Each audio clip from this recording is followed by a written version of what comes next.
guutuudhaan ani gadhee ni beekos nichitii garaa koon itti madee innis gadi jedhee koon dhaggeeffatee gaaffii koo hundumaafis deebii laatee innis gadi jedhee koon dhaggeeffatee gaaffii koo hundumaafis deebii laatee.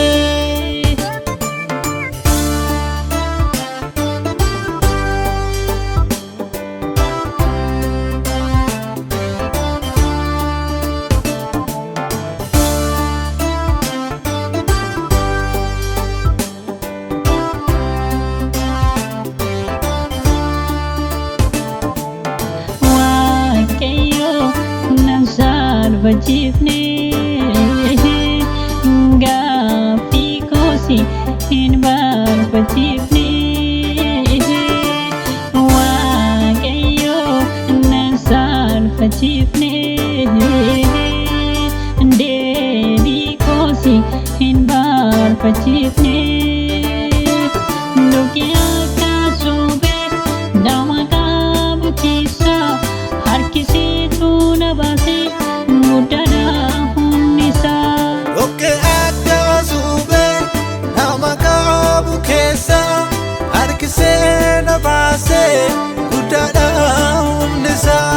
Dhukkee akka suphee nama qabu keessaa harkisee na baasee guddaadha humni isaa.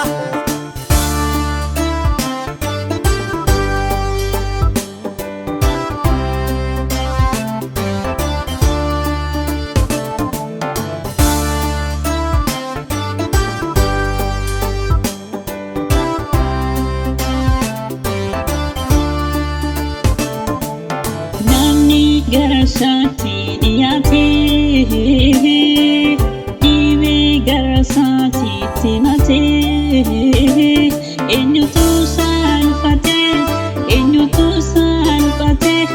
Yesuusitti himatee eenyutu saalfatee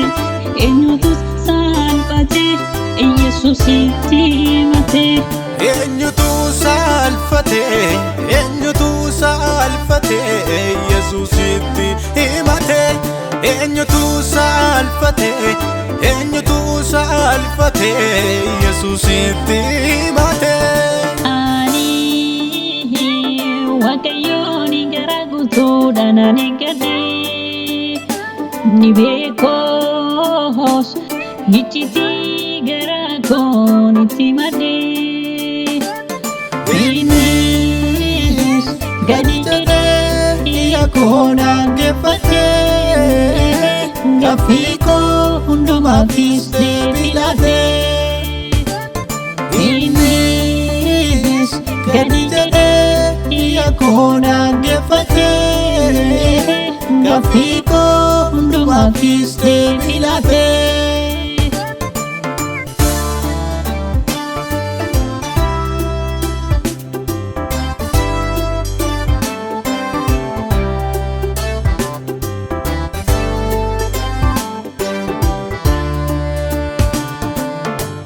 Qulqulluu mudaa hin qabne